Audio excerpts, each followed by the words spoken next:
नमस्कार, समृद्धि की पाठशाला में आपका स्वागत है। मैं हूं आशु दत्त। इक्विटी मार्केट्स के बारे में हमने काफ़ी चर्चा की थी, capital markets, primary secondary issue trading के बारे में। आज जो है बहुत ही एक टॉपिक है जो आपका समझना बहुत ही ज़रूरी है अगर आप मार्केट में ट्रेड करते हैं, जिसको हम मार्जिन कहते हैं।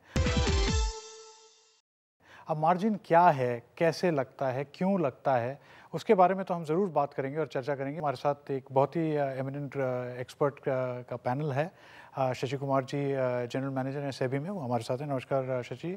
अमित भोपटे जी एनएससी से हैं, क्योंकि आज का टॉपिक ऐसा है कि ये मार्जिन्स जो हैं एक्सचेंज जो रेगुलेटर सेबी हैं वो काफ़ी सारा इसमें योगदान देते हैं और डिसाइड करते हैं कहाँ पर क्या लगेगा। तो इनसे हम ज़रूर विस्तार में चर्चा करेंगे। राकेश जैन जी हमारे साथ हैं, फ्रंटलाइन सिक्योरिटीज़ में हैं, और doctor Naresh Maheshwari ji depository participant association of India के हेड हैं। इन सब से हम आज डिस्कशन करेंगे। शशि जी, पहले मैं आपसे शुरू करना चाहता था कि अगर आप थोड़ा संक्षेप में बता सकें कि मार्जिन है क्या और लगाते कैसे हैं, या आप कैसे गाइडेंस देते हैं एक्सचेंजेस को ये लगाने के लिए। जब आप ब्रोकर के पास जाके शेयर खरीदते हैं तो उस शेयर का एक परसेंटेज जो लेते हैं, ताकि इफ़ देयर इज डिफ़ॉल्ट तो उसमें इट विल बी हेल्पफुल। तो इसके कारण जब सेटलमेंट की टाइम हो जाए और if the required amount is not there, then वो मार्जिन से the broker is safeguarded. Similarly जो एक्सचेंज है, क्लियरिंग कॉर्पोरेशन है, उनको भी ब्रोकर ट्रेड जब होता है तो मार्जिन सिस्टम ऑटोमेटिकली डिडक्ट करते हैं ताकि the system is overall safe. जी अमित जी, जब ये मार्जिन लगता है, ये मार्जिन क्या एक फिक्स्ड आता है कि जी कोई भी स्टॉक खरीदें, कुछ भी खरीदें, इंडेक्स खरीदें, मार्जिन 5% है, या मार्जिन जो है अलग अलग स्टॉक्स के लिए अलग अलग लगता है? और अगर ऐसा लगता है तो हर दिन चेंज होता है या फिक्स्ड रहता है? नहीं आशु जी, कैसा होता है कि मार्जिन हर स्टॉक के लिए अलग रहता है जी। हर स्टॉक की अपनी एक विशेषता होती है जी, जिसमें उस स्टॉक में कितनी लिक्विडिटी है, कितने लोग, कितने खरीदार है मार्केट में जो उस स्टॉक को खरीदने के लिए या बेचने के लिए रेडी है जी। वो कितने फ्रिक्वेंटली उसमें ट्रेडिंग हो रही है। ऐसी बहुत सारी चीज़ों के हिसाब से मार्जिन का रेट फिक्स किया जाता है हर एक सिक्योरिटी के लिए जी। और ये चीज़ दिन में हम 5 बार भी रिवाइज करते हैं। अच्छा। ताकि अगर कोई ज़्यादा मूवमेंट लगे किसी भी सिक्योरिटी में तो वो अकॉर्डिंगली उतना मार्जिन इन्वेस्टर्स को पता चले कि ये अभी इतना मूवमेंट हो रहा है और अकॉर्डिंगली उतना वो पैसा तैयार रखे जी। तो राकेश जी से मैं थोड़ी सी डिटेल लूँगा कि अगर आप ट्रेड कर रहे हो तो मार्जिन में आपको क्या देखना पड़ता है। शशि जी, एक सवाल मैं आपसे पूछना चाहता था कि ये मार्जिन डिसाइड कौन करता है? आप एक गाइडेंस देते हैं एक्सचेंजेस को कि इस बनिस्बत आप डिसाइड कीजिएगा, रेंज देते हैं, या सीधा एक्सचेंज ही ये अपनी डिसीजन लेता है क्या करना है? पूरा मार्जिन जो फ्रेमवर्क है उस पर साइंटिफिकली स्टडी करके सेबी और एक्सचेंजेस टुगेदर ने डिसाइड किया है कि ये स्पेसिफिक, अभी 3000 सिक्योरिटी ट्रेड होती है, ऐसा नहीं होता है कि हर सिक्योरिटी का सेम परसेंटेज होगा। तो बेस्ड ऑन हिस्टोरिकल जो वॉलेटिलिटी है उसके हिसाब से the structure is determined and this is a mechanism which has been put in place, और एक्सचेंज वो इम्प्लीमेंट करती है। और एज अमित वाज सेइंग, उसका 5 बार दिन में भी वेरी होता है डिपेंडिंग अपॉन द वॉलेटिलिटी, और वो डिसीजन जो है एक्सचेंज अपने आप ले लेती है सिस्टम्स में automatically. It has been inbuilt. Rakesh ji, मैं आपसे ये पूछना चाहता था, अगर मैंने डिसाइड किया कि किसी स्टॉक को खरीदना है, या किसी फ्यूचर को खरीदना है, या किसी ऑप्शन को खरीदना है, ये तीनों कैटेगरियों में सब में मार्जिन लगता है, एक में लगता है, पूरा कैश देना पड़ता है, क्या होता है? देखिए, मार्जिन बेसिकली जो है ये रिस्क मैनेजमेंट की एक्सरसाइज है जी। रिस्क ब्रोकर को होता है जी, और रिस्क एक्सचेंज को होता है। और रिस्क भी 2 तरह के हैं, एक नॉन डिलीवरी का है और एक नॉन पेमेंट का है जी। अगर आदमी माल बेचता है और वो डिलीवरी नहीं करता तो प्राइस क्योंकि रोज बदलती रहती है, there is a risk. Similarly अगर वो परचेज करता है और उसके बाद वो पेमेंट नहीं करता कस्टमर, तो उसके लिए भी रिस्क है। ये रिस्क भी 2 आदमियों का है। एक तो एक्सचेंज का रिस्क है क्योंकि फाइनली एक्सचेंज ने काउंटर गारंटी दी होती है, और दूसरा ब्रोकर का रिस्क है। तो एक्सचेंज, एज शशि जी ने एंड अमित जी ने बताया कि with in the policy of SEBI exchange determine करता है, लेकिन ब्रोकर के ऊपर भी एक डिस्क्रिशन होती है। एंड जनरली ब्रोकर जितना एक्सचेंज या सेबी सजेस्ट करती है उससे थोड़ा ज़्यादा लेते हैं, ताकि अगर कोई प्रॉब्लम हो तो उनके ऊपर कोई अनवारंटेड लायबिलिटी ना आए। तो मैं एक छोटा सा आपको उदाहरण देना चाहता था कि अगर आपको मार्जिन लगा है 10% का और आपने कोई फ्यूचर ख़रीदा है और वो गिरना शुरू हो जाता है, तो आपको ब्रोकर से फ़ोन आएगा। अब आजकल तो टेक्नोलॉजी हो गई है, तो आपके इंटरनेट पे या मोबाइल पे आ जाएगा कि एक मार्जिन कॉल लग गया है, ज़रा पैसे और डाल दीजिए। तो उसको हम मार्जिन कॉल कहते हैं। नरेश जी, जो मैं सवाल राकेश जी से पूछ रहा था कि जब मार्जिन लगता कहाँ है, क्योंकि अगर आप डिलीवरी के लिए जाते हैं, ब्रोकर के फ़ोन करके बोलते हैं जी ये स्टॉक खरीद लीजिए, तो जब तक पैसे ना हो तो वैसे ही वो नहीं खरीदेगा। ये सब फ्यूचर्स में ही अप्लाई करता है या फ्यूचर्स, ऑप्शंस और रेगुलर मार्केट में भी मार्जिन लगता है? नहीं, पहले इशू ये है कि मार्जिन का जो कंसेप्ट है वो हमें तीनों मार्केट में अलग अलग देखना पड़ेगा कि जो हमारी 3 मार्केट हैं, कैश मार्केट, फ्यूचर ऑप्शंस या करेंसी और अदर डेरिवेटिव्स। जहाँ तक कैश मार्केट की बात है, कैश मार्केट में जब भी कोई सौदा होगा तो ब्रोकर को अपना उतना appropriate margin with the clearing corporation देना ही होगा। लेकिन ब्रोकर को एक चॉइस दे रखी है रेगुलेशंस ने कि वो चाहे तो इन्वेस्टर से मार्जिन कलेक्ट करे या ना करे। He has to let down his policies, अपनी पॉलिसीज़ के बेस पे अपनी प्रक्रिया वो बनाएगा। उस प्रक्रिया में अगर उसके लगेगा कि इस पर्टिकुलर लेवल पे हमें मार्जिन लेना है तो वो मार्जिन लेगा, लेकिन उसका अपना सौदा एक्सचेंज में जब ही जाएगा तो जब उसका मार्जिन होगा। इसका मतलब मार्जिन जहाँ तक एक्सचेंज और ब्रोकर का रिलेशन है कंपलसरी है, वो होना ही चाहिए, उसके बिना उसका सौदा जाएगा ही नहीं। अब कैश मार्केट में वो अपने क्लाइंट से ले या ना ले, ये बेस्ड ऑन ए पॉलिसी उसको डिस्क्रिप्शन दी हुई है।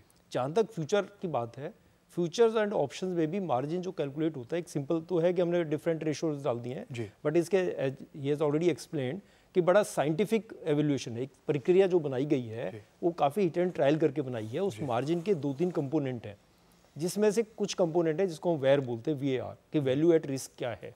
जो वैल्यू एट रिस्क है वो जो वोलेटिलिटी है उसका एक कंपोनेंट है। वोलेटिलिटी का मतलब है कि हमारे प्राइस में उतनी उतार चढ़ाव कितनी है, तो उसके बेसिस पे बनाया हुआ है। लेकिन जो दूसरा है एक्सट्रीम लॉस मार्जिन हो सकता है, या और मार्जिन की और भी किस्म है वो वास्ते, वो एक फिक्स मार्जिन भी हो सकता है। तो जिस समय हम अपने परिप्रेक्ष्य की बात करें, इंडिया की बात, अगर हम इंडिया के बाहर की बात करें तो कई जगह मार्जिन फिक्स भी है, कई जगह वोलेटिलिटी भी है, कई बार मिक्स है। हमारे इंडिया में एक मिक्स फार्मूला है।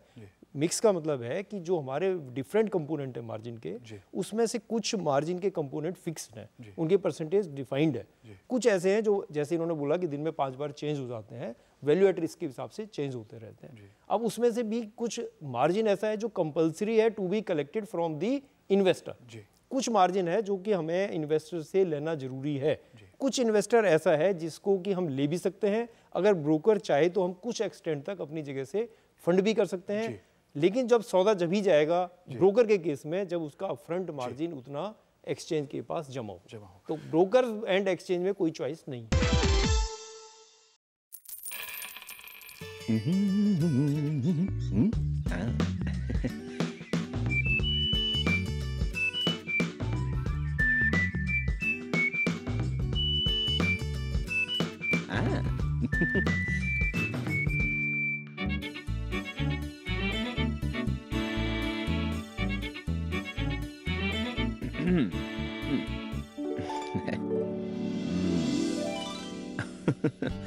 बूंद बूंद से सागर बनता है दोस्त, इसीलिए छोटी अमाउंट की इन्वेस्टमेंट नियमित रूप से सोचकर समझकर इन्वेस्ट कर। सोचकर समझकर इन्वेस्ट कर। NSE द्वारा निवेशकों के हित में जारी।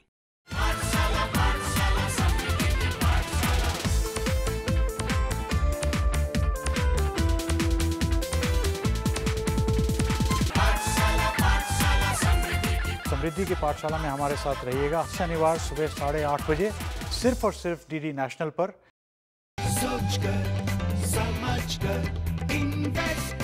Issued in the interest of investors by NSE.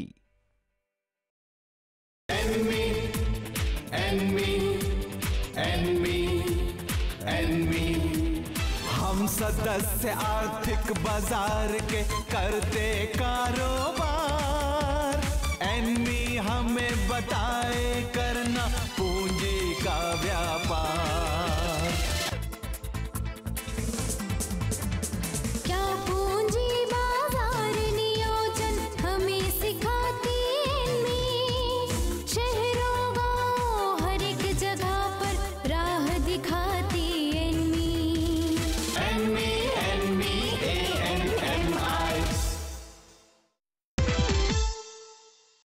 Shashi जी, मैं आपसे ये पूछना चाहता था, जब आप मार्जिन लगाते हैं या कहते हैं लगाना है, आप किस रिस्क के बारे में फ़िक्र कर रहे हैं? मतलब क्या रिस्क है? कि रिस्क ये है कि मार्केट नीचे गिरेगा या ऊपर जाएगा, या रिस्क ये है कि पेमेंट नहीं हो सकेगी? क्या चीज़ लेके, मतलब किस फंडामेंटल पे आप ये मार्जिन लगाते हैं? आशु जी, आपने ठीक ही कहा कि ये सेटलमेंट का रिस्क के कारण है कि वॉलेटिलिटी के कारण है। क्लियरिंग कॉर्पोरेशन और ये इंटायर सिस्टम जो सौदे किए हैं वो एंड में सेटल करना पड़ता है, तो उस दौरान जो प्राइस चेंजेस होता है उसके कारण कोई डिफ़ॉल्ट करे तो क्लियरिंग कॉर्पोरेशन का पे आउट रुकना नहीं चाहिए। तो ये पूरा सिस्टम चलती रहनी चाहिए, इसलिए ये मार्जिन्स बनाए हैं ताकि जो रिस्क होती है, अभी क्लियरिंग कॉर्पोरेशन किसी पे इन आया नहीं है, बहुत सारी सेफगार्ड्स सेबी और एक्सचेंजेस ने डाली है कि शॉर्टेज जब हो, एक सेटलमेंट गारंटी फंड नाम का चीज़ है जो टेम्पररी यूज़ करके पे आउट करे। तो मेन पर्पस है कि इन्वेस्टर को कभी भी डिले नहीं होना चाहिए। जो अभी कैश मार्केट का ले तो T+2 सिनेरियो में इंडियन मार्केट्स चल रही है, जो विदेशों से मार्केट से भी बहुत ही एडवांस्ड है रिलेटिवली स्पीकिंग। तो इसमें व्हेनेवर देयर इज कि कोई ब्रोकर का शॉर्ट हुआ या इन्वेस्टर का शॉर्ट हुआ, तो क्लियरिंग कॉर्पोरेशंस अपने पास जो सेटलमेंट गारंटी फंड्स कॉन्स्टिट्यूट किए हैं उसमें से पे आउट कर सकते हैं। और जो डिफ़ॉल्ट हुआ है ब्रोकर, पोजीशन कोई सेल करनी है, तो ये मार्जिन वो प्राइस मूवमेंट को कवर कर सकती है। शशि, कभी कभी हमने ये देखा है कि कोई इवेंट होने वाला होता है और उस इवेंट में मार्केट की एंटिसिपेशन होती है कि 3% या 4% ऊपर जा सकता है, चाहे वो बजट हो या कोई भी हो, अर्थव्यवस्था से उसका ताल्लुक हो या कुछ और हो। और कभी कभी ये होता है कि जब वो इवेंट हो जाता है या होने वाला होता है या उसके पश्चात मार्केट जो एकदम रिवर्स कर जाता है, उन सिचुएशंस में आप कैसे डिसाइड करते हो कि ये कल ऐसा इवेंट है? फिर आप क्या बोलते हो एक्सचेंजेस को कि क्या करो? लोग सोचते हैं कि जब वॉलेटिलिटी बढ़ती है और या कोई इवेंट आ रही है तो should you take additional precaution. तो क्या हुआ है कि पूरा over the many years SEBI और एक्सचेंजेस ने स्टडी करके एक साइंटिफिक मैनर में जो डाला है मार्जिन स्ट्रक्चर कि you don't have to interfere, कि एक एक केस पे इंटरफियर करने की ज़रूरत नहीं पड़ती है। तो वॉलेटिलिटी बढ़ती है तो मार्जिन अपने आप जो कंप्यूट होती है वो रिवाइज होके कलेक्ट करते हैं, ब्रोकर का जो डिपॉजिट एक्सचेंज पे रखा है उससे एडजस्ट हो जाती है, ताकि never is there a settlement risk which is arising. अभी जी, जब शशि जी बोल रहे थे तो मैं एक चीज़ सोच रहा था कि ब्रोकर के पास ऐसा तो है नहीं कि सिर्फ एक खरीदार है, एक बेचने वाला है। कोई लोग खरीद रहे हैं, कोई लोग बेच रहे हैं। तो मैं आपसे ये पूछना चाहता हूँ, जैसे अगर एक स्टॉक है या निफ्टी का इंडेक्स है, उसमें 50 लोगों ने बेचा, 60 लोगों ने खरीदा, आप दोनों पे मार्जिन लगाते हो या ये दोनों को आप कहते हो चलो जी ये 10 का फ़र्क है, अब ये नेट में मैं मार्जिन डाल देता हूँ? नहीं जी, बिल्कुल नहीं। हर एक मेंबर के अंदर हर एक क्लाइंट, हर एक निवेशक जो है वो हर एक जो स्टॉक खरीदेगा या बेचेगा उस लेवल पे जाके हम मार्जिन अप्लाई करते हैं, क्योंकि हर एक स्टॉक का एक अलग तात्पर्य रहता है उसको खरीदने के और बेचने के पीछे। उसका डिफ़ॉल्ट जो शशि जी बोल रहे हैं, अगर डिफ़ॉल्ट होगा तो हर एक स्टॉक पे डिफ़ॉल्ट हो सकता है। ये हो सकता है कि एक मेंबर से मुझे एक स्टॉक आया, दूसरा नहीं आए, तो क्योंकि उसके पीछे शायद किसी निवेशक ने उनको नहीं दिया हो, तो मुझे वो सुरक्षा को नज़रअंदाज नहीं करना चाहिए। और इसलिए हम लोग हर एक क्लाइंट और सिक्योरिटी लेवल, एक स्टॉक लेवल पे जाके उसको मार्जिन लगाते हैं। वो मार्जिन की बात करता हूँ जो क्लाइंट पूरे पैसे नहीं दे रहा आपको, 10% या 10 या 15% जितना भी है, मतलब आपको उसके मार्जिन की बात कर रहा हूँ। क्या 100 नहीं दिए मगर 100 की चीज़ खरीदने के लिए 15 या 20 या 30 दिए? इस किस्म की ट्रेडिंग किन के लिए उचित है? क्योंकि जब भी मार्केट चढ़ रहा होता है तो हमें लगता है चलो बहुत पैसे बनेंगे, मगर हम कभी ये नहीं सोचते कि रिवर्स में क्या हो सकता है, पूरा का पूरा कैपिटल घूम जाए। ये किस किस्म के ट्रेडर के लिए उचित है? क्योंकि कोई देशों में अगर आप 2, 3, 4 साल से ट्रेड नहीं किए हो तो आपको फ्यूचर्स नहीं अलाउड है या ऑप्शंस नहीं अलाउड है। अगर इसमें आप बता सकें आप कैसे डिसाइड करते हो? देखिए, इसमें ऐसा है, ये जो आप बात कर रहे हैं ये आप मार्जिन फंडिंग की बात कर रहे हैं। मार्जिन फंडिंग ना, मार्जिन फंडिंग में क्या है कि एक certain amount of money client देता है और एक सर्टेन अमाउंट ऑफ मनी या तो ब्रोकर खुद फंड करता है या वो किसी थर्ड पार्टी से फंड करा देते हैं। इनडायरेक्टली ये एक ट्रांजैक्शन ऐसे हो रही है जिसमें एक्स अमाउंट क्लाइंट दे रहा है और बैलेंस वो बोरो कर रहे हैं। इसमें हमें सबसे पहले तो ये देखना है कि क्लाइंट की रिस्क प्रोफाइल क्या है एंड रिस्क एपेटाइट क्या है। अगर उसकी, और वो मार्केट को अच्छी तरह से समझता है या नहीं समझता।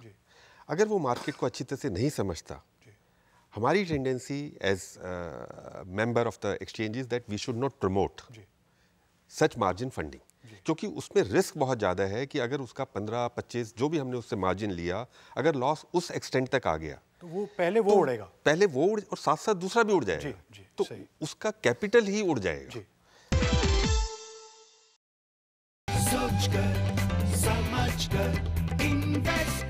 Issued in the interest of investors by NSE.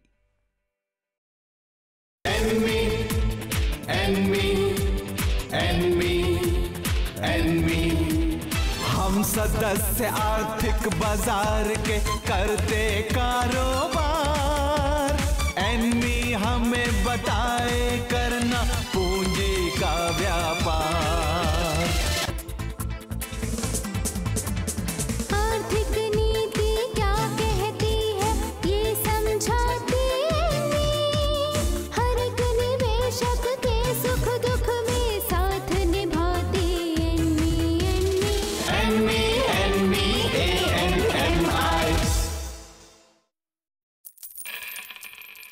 एक महीने में 5 किलो। इम्पॉसिबल। देखते हैं।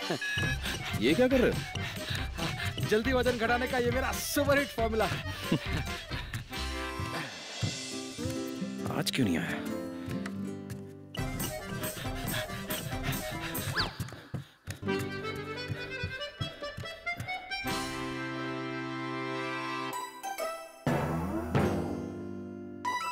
ये कैसे? अच्छी सेहत पानी है तो निरंतर एक्सरसाइज करो, और अच्छे रिटर्न्स के लिए निरंतर निवेश करो। सोचकर समझकर इन्वेस्ट कर। सोचकर समझकर इन्वेस्ट कर। NSE द्वारा निवेशकों के हित में जारी। मार्केट में इस बात पे बड़ा कंफ्यूजन है कि शायद शॉर्ट सेलिंग कोई क्राइम है। ये जो शॉर्ट सेलिंग है वो सिर्फ डे में ही हो सकती है। जो स्टॉक है उसका कॉन्ट्रैक्ट्स कितना ओपन हो सकते हैं ओवरऑल मार्केट में, उसको पोजीशन लिमिट बोलते हैं। समृद्धि की पाठशाला में हमारे साथ रहिएगा शनिवार सुबह 8:30 बजे, सिर्फ और सिर्फ DD नेशनल पर। सोचकर समझकर इन्वेस्ट कर। Issued in the interest of investors by NSE. Jaipur, जो कि राजस्थान की राजधानी है और गुलाबी नगरी यानी कि पिंक सिटी के नाम से मशहूर है, वाकई में ही एक बहुत ही खूबसूरत जगह है। जयपुर की स्थापना सन 1727 में राजा सवाई जयसिंह द्वितीय के द्वारा की गई थी और इसी कारण इस शहर का नाम जयपुर पड़ा था। और जयपुर का अपने आप में एक विशेष ऐतिहासिक महत्व है।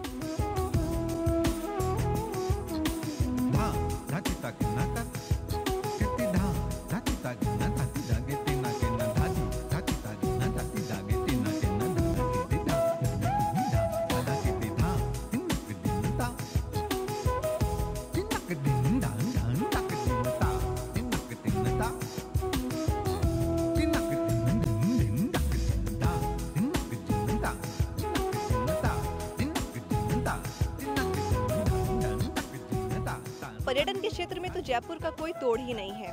पर्यटन के क्षेत्र में जयपुर दिन दूनी रात चौगुनी तरक्की कर रहा है और इसी क्रम में शिक्षा के क्षेत्र में भी जयपुर दिन प्रतिदिन तरक्की की ओर अग्रसर है। लेकिन दोस्तों, जयपुर की ये समृद्धि केवल इसके ऐतिहासिक महत्व या इसके पर्यटन या इसके शिक्षा तक ही सीमित नहीं है, बल्कि वित्तीय क्षेत्र में भी जयपुर समृद्धि की ओर अग्रसर है। वित्तीय क्षेत्र में भी जयपुर समृद्धिशाली बन रहा है और इसी क्रम में हमारे साथ जयपुर के कुछ भावी छात्र छात्राएं जुड़ रहे हैं जो कि वित्तीय जागरूकता के संबंध में अपने कुछ सवाल, अपने कुछ शंकाएं हमारे एक्सपर्ट के साथ बांटना चाहते हैं। सर, मैं अदिति शुक्ला, पूर्णिमा स्कूल ऑफ मैनेजमेंट की छात्र। सर, मेरा सब्जेक्ट फाइनेंस है। इसमें हमें क्लास में पढ़ाया गया था डेरिवेटिव मार्केट्स। सर, उसमें एक टर्म आया था मार्जिन। सर, उसके बारे में आप प्लीज़ मुझे बताइए।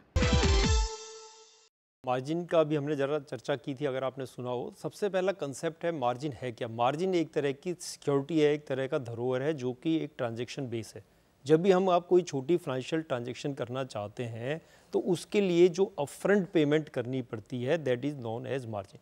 ये जो पेमेंट है ये एक तरह की सिक्योरिटी है। It means it is refundable in the nature. अगर आपका कोई लॉस नहीं होगा, एक्सपोजर नहीं होगा, कॉस्ट नहीं होगा तो आपके ये पैसे उल्टे मिल जाएंगे। तो it is nothing but like a security. जैसे हम नॉन फाइनेंशियल ट्रांजेक्शन्स करते हैं, एक मकान खरीदते हैं, कुछ भी करते हैं तो हम एक टोकन अमाउंट देते हैं, या अगर हम इवन लोन पे कोई साइकिल भी लेके आते हैं तो 5,000 रुपये सिक्योरिटी रख लेते हैं, कोई चीज़ भी ले सकते हैं। तो ये एक सिंपल एक मार्जिन है जो कि फाइनेंशियल ट्रांजैक्शंस के लिए सिक्योरिटी को हम मार्जिन कहते हैं।